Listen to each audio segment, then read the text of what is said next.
Hello students, আজ আমরা শুরু করব ৯ নম্বর যে স্কুলটা আছে সপ্তম শ্রেণীর পরিবেশ বিজ্ঞানের রায়মেটিন বইয়ের ৯ নম্বর যে স্কুলটা আছে ইতাহার হাই স্কুল এইচএস। সেখান থেকে আমরা এটা তোমাদের পেজ নাম্বার পেয়ে যাবে 203 নম্বর পাতায়, এটা তোমরা পেয়ে যাবে। ঠিক আছে, এই স্কুলটা আজকে আমরা সলভ করার চেষ্টা করব। তো প্রথম কোশ্চেন বলছে ম্যাগনেসিয়াম ক্লোরাইডের সংকেত কী। ম্যাগনেসিয়াম ক্লোরাইডের সংকেত হচ্ছে MgCl2। Zn প্লাস CuSO4 বিক্রিয়া করছে ZnSO4 প্লাস ইউ। এটি কোন ধরনের বিক্রিয়া? এটি কিন্তু প্রতিস্থাপন বিক্রিয়া। পরমাণুতে উপস্থিত নিস্তরিত কণা কোনটি? নিউটন। ঠিক আছে, বলছি Al2O3-তে এল এর যোজ্যতা কত হবে? এল এর যোজ্যতা কিন্তু এখানে 3। তরল থেকে বাষ্পে পরিবর্তিত হওয়াকে কী বলা হয়? তরল থেকে বাষ্পে পরিবর্তিত হওয়াকে বলা হয় বাষ্পীভবন। তরল থেকে বাষ্পে পরিণত হলে তাকে বলা হয় বাষ্পীভবন। সেলসিয়াস এবং ফারেনহাইট স্কেলে তখন বরফের গলনাঙ্ককে ধরা হয় একটা 0 ডিগ্রি, আর একটা কিন্তু 32 ডিগ্রি, 0 ডিগ্রি সেন্টিগ্রেড আর 32 ডিগ্রি ফারেনহাইট। এসআইতে তাপের একক কী? এসআইতে তাপের একক হচ্ছে, এসআইতে বলেছে জুল হবে। ঠিক আছে, তা বলে এক প্রকার শক্তি। যে খাদ্য উপাদানের অভাবে গয়টার হয় তা হলো কোনটি? গয়টার বা গলগণ্ড হয় আয়োডিনের অভাবে। ঠিক আছে, আয়োডিনের অভাবে কিন্তু গয়টার বা গলগণ্ড হয়। জলে দ্রবণীয় একটি ভিটামিনের নাম কি? জলে দ্রবণীয় ভিটামিন হচ্ছে ভিটামিন সি। লিগামেন্টে উপস্থিত যে প্রোটিন কোনটি? লিগামেন্টে উপস্থিত থাকে সেটা হলো কোলাজেন। কোলাজেন কিন্তু লিগামেন্টে উপস্থিত থাকে। অনেকগুলি গ্লুকোজ অণু জুড়ে তৈরি করে কি? অনেকগুলি গ্লুকোজ অণু জুড়ে তৈরি করে কিন্তু শ্বেতসার। ঠিক আছে, শ্বেতসার তৈরি করে। আচ্ছা, নখ ও চুলে ড্যাশ প্রোটিন থাকে। নখ চুলে থাকে কেরাটিন। কি উত্তর হবে? কেরাটিন। বলে যে ক্ষতস্থানের রক্তকে জমাট বাঁধতে সাহায্যকারী খনিজ মৌল কোনটি? সেটা হলো ক্যালসিয়াম।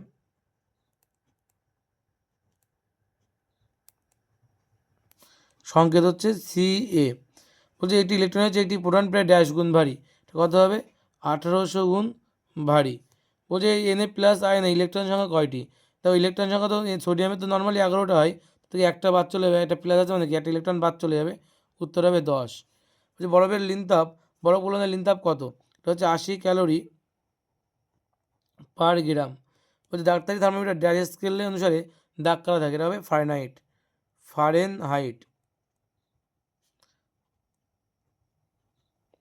ঠিক আছে, বলছে নিচের প্রশ্নগুলি সংক্ষিপ্ত উত্তর দাও। যে উষ্ণতায় সেলসিয়াস এবং ফারেনহাইট স্কেলের পার্ট সমান সেই স্কেলটি তার মান নির্ণয় করতে হবে। এটা তোমরা পেয়ে যাবে হচ্ছে রায়মেটিন বইয়ের 26 পাতায়। ঠিক আছে, এটা তোমরা পেয়ে যাবে পেজ 26 রায়মেটিন বইয়ের। ঠিক আছে, দেখে নাও উত্তরটা কী আছে। এই যে অঙ্কটা করে দেওয়া আছে এখানে, বলছে যে ধরে নির্ণয় উষ্ণতাটা কত x ডিগ্রি ধরে নিয়েছে, যার মান সেলসিয়াস ফারেনহাইটের সমান। তাহলে শর্ত অনুসারে কী হয়? C/5 = f-32/9 হওয়া উচিত। সেখানে সি আর এবং এফ দু জায়গায় কিন্তু এক্স বসিয়েছে। এক্স বসিয়ে কিন্তু ক্যালকুলেশন করলে 9x আর এখানে 5x - 160। তাহলে এবার যে 5টা এক্স থেকে 9টা এক্স থেকে 5টা এক্স বাদ দিলে 4টে এক্স হবে, আর -160 মানে এক্সের মান কত হচ্ছে? 4 দিয়ে ভাগ করে 4 4 16 মানে 40 ডিগ্রি।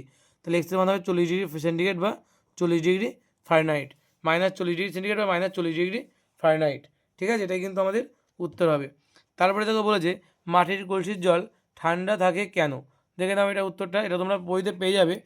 13 নম্বর পাতায় তোমরা এটা বইতে পেয়ে যাবে, এটা তোমাদের বইয়েরই কোশ্চেন। 13 নম্বর পাতায় দেখে নাও উত্তরটা কী হবে। এই যে দেওয়া আছে এখান থেকে এই পর্যন্ত কিন্তু তোমাদের সবটাই লিখতে হবে। ঠিক আছে, এটা কিন্তু মাটির কলসির জল ঠান্ডা থাকে কেন, এটার ব্যাখ্যা কিন্তু এখান থেকে এটুকু সবটাই কিন্তু তোমাদের লিখতে হবে। নেক্সট কোশ্চেন দেখো কী বলছে, বিয়োজন বিক্রিয়া কাকে বলতে কী বোঝো? উদাহরণ দাও।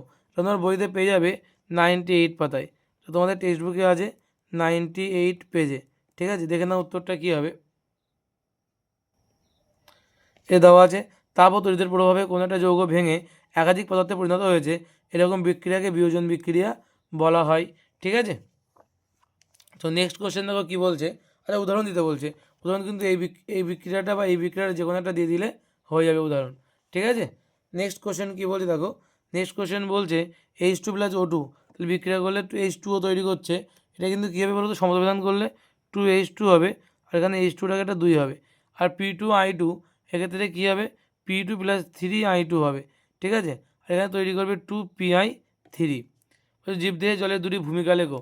এটা তোমরা টেক্সট বুকেই পেয়ে যাবে, পেজ নাম্বার 178 পেয়ে যাবে। ঠিক আছে, 178 পাতায় তোমরা এটা পেয়ে যাবে। দেখে নাও উত্তরটা। এই যে উত্তরটা তোমরা লিখে দেবে, এখান থেকে এইটুকু সবটা লিখতে হবে কিন্তু এই পয়েন্টগুলো এই পাঁচটা বাদ দিয়ে। এখানে এই প্রতিটা পয়েন্ট কিন্তু আলাদা আলাদা 1টা 2টো 3টে 4টে 5টা পয়েন্ট দেওয়া আছে। এই পয়েন্ট করে করে কিন্তু লিখবে জীবদেহে জলের ভূমিকা। খুব গুরুত্বপূর্ণ একটা কোশ্চেন কিন্তু এটা, ঠিক আছে। এবার কিন্তু এবারের জন্য খুব গুরুত্বপূর্ণ একটা প্রশ্ন কিন্তু এটা, ঠিক আছে। তারপরে দেখো কী বলছে কোশ্চেনটা, যে সংশ্লেষিত খাদ্য কাকে বলা হয়। এটা তোমরা পেয়ে যাবে রায়মেডিন বইতে পেজ নাম্বার 284। 284 পাতায় রায়মেডিনের বইতে তোমরা কিন্তু এই উত্তরটা পেয়ে যাবে, দেখে নাও। সংশ্লেষিত খাদ্য বলতে কী বোঝো? যে সমস্ত খাদ্যবস্তু প্রাকৃতিক উৎস থেকে গৃহীত খাদ্য উপাদান ও কৃত্রিম উপাদান সহযোগে রসায়নাগারে কী হয় জটিল পদ্ধতিতে প্রস্তুত করা হয় তাদের সংশ্লেষিত খাদ্য বলা হচ্ছে। যেমন cake, biscuit, chocolate, squash, cold drinks, এইগুলো, ঠিক আছে। এটা কিন্তু মুখস্থ করে ফেলবে। তারপরে দেখো কী আছে, তারপরে কোশ্চেন যে কোয়াশেওকার রোগের লক্ষণগুলি লেখো। এটাও তোমরা বইতে পেয়ে যাবে, বইতে 165 পাতায় কিন্তু দেওয়া আছে, তোমাদের টেক্সট বুকে 165 পাতায় এই উত্তরটা দেওয়া আছে। শিশুটির চামড়া গাঢ় বর্ণের এবং পেট ফোলা, দেখে মনে হয় যেন চোখগুলি ঠিকরে বেরিয়ে আসছে, এটাই কিন্তু এই রয়েছে কোয়াশেওকার রোগের লক্ষণ। এছাড়াও তোমরা যদি বলে কেন হয়, বলে খাদ্যে উপযুক্ত পরিমাণ প্রোটিনের অভাব ঘটলে 1 থেকে 4 বছর, খাদ্যে উপযুক্ত পরিমাণ প্রোটিনের অভাব ঘটলে 1 থেকে 4 বছর বয়স্ক শিশুদের যে অপুষ্টিজনিত রোগ দেখা যায় তার নাম হচ্ছে কোয়াশেওকার, ঠিক আছে। এটা কিন্তু তোমরা লিখে দেবে। এবং এই সাথে সাথে আমাদের শেষ হলো 9 নম্বর যে স্কুলটা ছিল ক্লাস 7-এর 203 পাতায় ইতাহার হাই স্কুল, যেটা সে কিন্তু শেষ হলো। নেক্সট দিন আমরা কী দেখবো, 10 নম্বর যে স্কুলটা আছে সেটা জলপাইগুড়ি জেলা স্কুল, ঠিক আছে। এই স্কুলটা কিন্তু নেক্সট দিন আমরা সলভ করার চেষ্টা করব। আজ এই পর্যন্তই থাক, দেখা হবে নেক্সট কোনো ভিডিওতে।